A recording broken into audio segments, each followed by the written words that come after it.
राधे राधे दोस्तों, कैसे हैं आप सब। दोस्तों, वैशाख मास के कृष्ण पक्ष की एकादशी को परूथनी एकादशी के नाम से जाना जाता है। माना जाता है इस एकादशी का व्रत करने से विष्णु भगवान हर संकट से भक्तों की रक्षा करते हैं। दोस्तों, इस एकादशी पर भगवान विष्णु जी के वराह अवतार का पूजन किया जाता है। माना जाता है इस दिन वराह अवतार का पूजन करने से दुर्भाग्य सौभाग्य में बदल जाता है, जीवन खुशियों से भर जाता है। इस एकादशी पर वराह भगवान का पूजन करने से 10,000 वर्ष तक तप करने के बराबर फल प्राप्त होता है। कुरुक्षेत्र में सूर्य ग्रहण के समय एक मन स्वर्ण दान करने से जो फल प्राप्त होता है, वही फल परूथनी एकादशी का व्रत करने से और वराह भगवान का पूजन करने से प्राप्त होता है। दोस्तों, आज के दिन वराह भगवान की पूजा करने का विशेष महत्व होता है। आज की इस वीडियो में हम आपको वराह भगवान की कथा सुनाएंगे। आज के दिन वराह भगवान की कथा सुनने मात्र से ही दुर्भाग्य सौभाग्य में बदल जाता है, बिगड़े काम बनने लगते हैं। भगवान विष्णु अपने भक्तों की सभी कष्टों और संकटों से रक्षा करते हैं और सुख समृद्धि सौभाग्य की प्राप्ति होती है। दोस्तों, भगवान विष्णु के कुल 24 अवतार हैं। मत्स्य और कश्यप के बाद तीसरा अवतार है वराह। वराह यानी कि शुकर। इस अवतार के माध्यम से मानव शरीर के साथ परमात्मा का पहला कदम धरती पर पड़ा। मुख शुकर का था, लेकिन शरीर इंसानी था। तो आइए सुने वराह भगवान की पावन कथा। कथा के अनुसार हिरण्याक्ष और हिरण्यकश्यप ने जब दिति के गर्भ से जुड़वा रूप में जन्म लिया तो पृथ्वी कांप उठी। आकाश में नक्षत्र और दूसरे लोग इधर से उधर दौड़ने लगे। समुद्र में बड़ी बड़ी लहरें पैदा हो उठी और प्रलयकारी हवा चलने लगी। ऐसा ज्ञात हुआ मानो प्रलय आ गई हो। हिरण्याक्ष और हिरण्यकश्यप दोनों पैदा होते ही बड़े हो गए। दैत्यों के बालक पैदा होते ही बड़े हो जाते हैं और अपने अत्याचारों से धरती को कपाने लगते हैं। यद्यपि हिरण्याक्ष और हिरण्यकश्यप दोनों बलवान थे, किंतु फिर भी उन्हें संतोष नहीं था। वे संसार में अजयता और अमरता प्राप्त करना चाहते थे। हिरण्याक्ष और हिरण्यकश्यप दोनों ने ब्रह्मा जी को प्रसन्न करने के लिए बहुत बड़ा तप किया। उनके तप से ब्रह्मा जी प्रसन्न हुए। उन्होंने प्रकट होकर कहा, तुम्हारे तप से मैं प्रसन्न हूँ, वर मांगो, क्या चाहते हो। तब हिरण्याक्ष और हिरण्यकश्यप ने उत्तर दिया, हे प्रभु, हमें ऐसा वर दीजिए जिससे ना तो कोई युद्ध में हमें पराजित कर सके और ना कोई मार सके।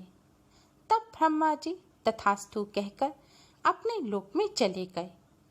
ब्रह्मा जी से अजयता और अमरता का वरदान पाकर हिरण्याक्ष उदंड और स्वेच्छाचारी बन गया। वह तीनों लोकों में अपने को सर्वश्रेष्ठ मानने लगा।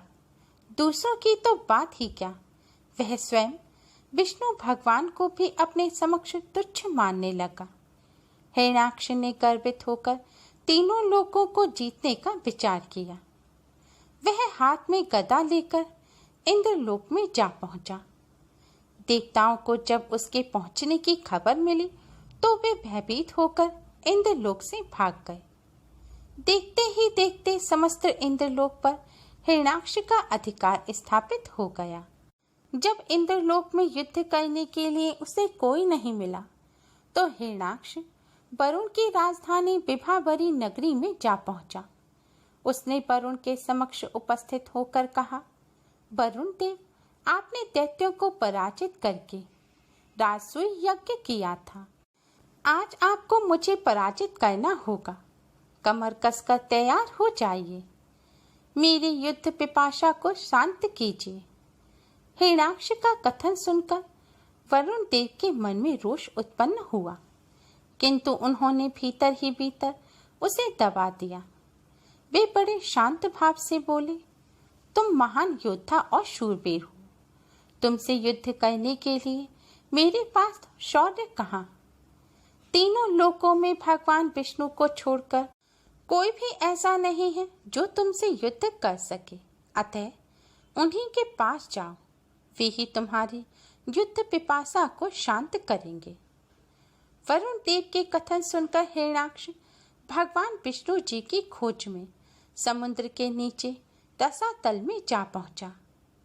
रसातल में पहुंचकर उसने एक विस्मयजनक दृश्य देखा।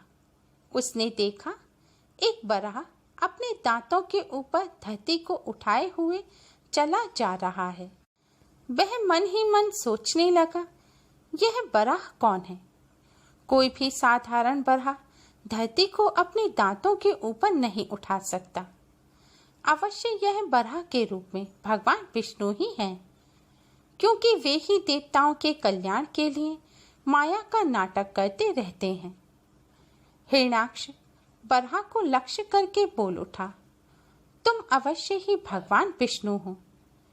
धरती को रसातल से कहाँ लिए जा रहे हो?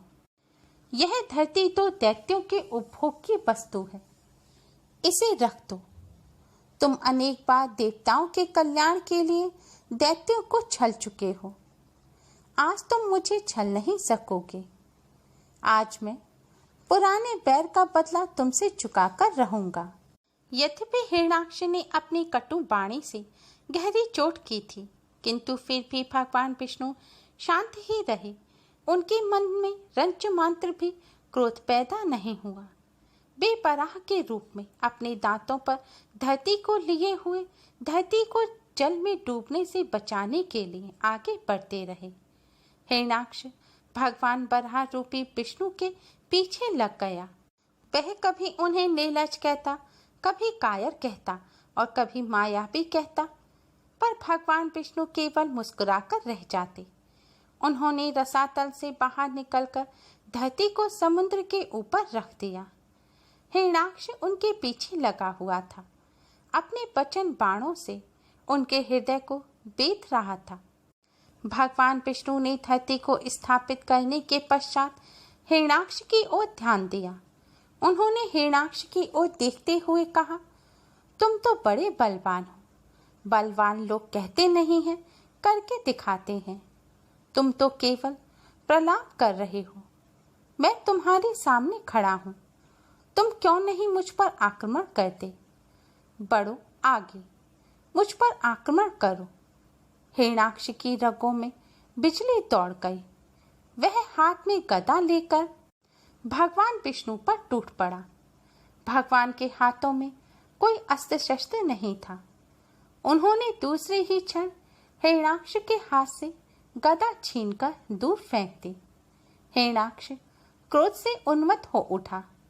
वह हाथ में त्रिशूल लेकर भगवान विष्णु की ओर झपटा। भगवान विष्णु ने शीघ्र ही सुदर्शन का आवाहन किया। चक्र उनके हाथों में आ गया। उन्होंने अपने चक्र से हिरण्याक्ष के त्रिशूल के टुकड़े टुकड़े कर दिए। हिरण्याक्ष अपनी माया का प्रयोग करने लगा। वह कभी प्रकट होता तो कभी छिप जाता, कभी अट्टहास करता तो कभी डरावने शब्दों में रोने लगता, कभी रक्त की वर्षा करता तो कभी हड्डियों की वर्षा करता। भगवान विष्णु उसके सभी माया कृत्यों को नष्ट करते जा रहे थे। जब भगवान विष्णु हिरण्याक्ष को बहुत नचा चुके तो उन्होंने उसकी कनपट्टी पर कसकर एक चपत लगाई। उस चपत से उसकी आंखें निकल गईं। वह धरती पर गिरकर निस्तेज हो गया। भगवान विष्णु के हाथों मारे जाने के कारण हिरण्याक्ष बैकुंठ लोक में चला गया।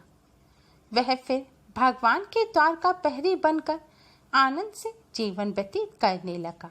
दोस्तों, भगवान विष्णु से प्रेम करना भी अच्छा है, बैर करना भी अच्छा है। जो प्रेम करता है वह भी विष्णु लोक में जाता है, और जो बैर करता है वह उनसे दंड पाकर पुनः विष्णु लोक में जाता है। प्रेम और बैर भगवान की दृष्टि में दोनों ही बराबर हैं। इसलिए तो कहा जाता है कि भगवान सब प्रकार के भेदों से परे हैं।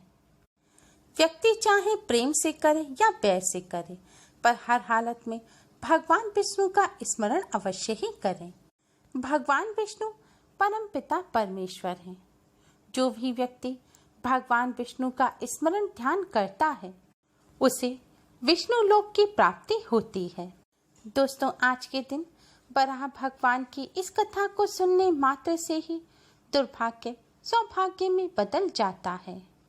भगवान विष्णु अपने सभी भक्तों की कष्टों और संकटों से रक्षा करते हैं और सुख समृद्धि सौभाग्य की प्राप्ति होती है।